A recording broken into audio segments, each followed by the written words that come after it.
চুয়াডাঙ্গা জেলা বিএনপি সাধারণ সম্পাদক জনাব শরীফুজ্জামান শরীফ আজকে চুয়াডাঙ্গা সদর হাসপাতালে যে কর্মসূচি শুরু করেছে সেই কর্মসূচির আনুষ্ঠানিকভাবে আজকে শুভ উদ্বোধন করার জন্য অনুরোধ করছি।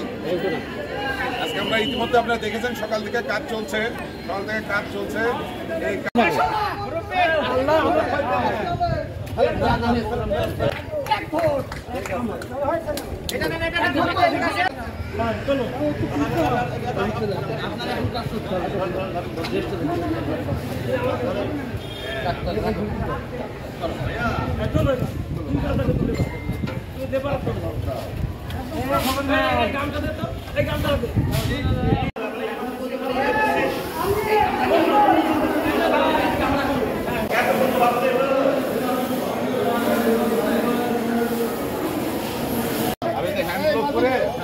ময়লাগুলো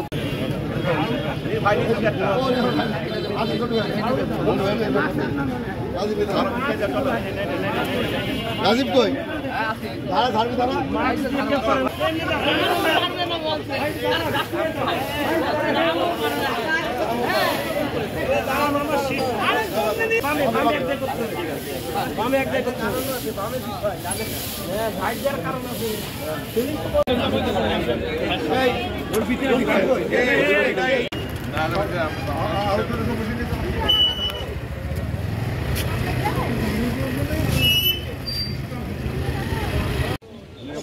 করার পরে আবার ওই দিকে শিক্ষাটা এই দিকে খালি করে যাবে, সেটা হলো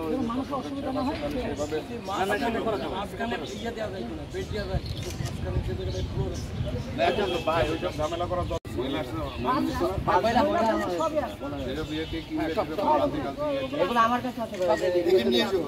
নিয়ে শুরু করো।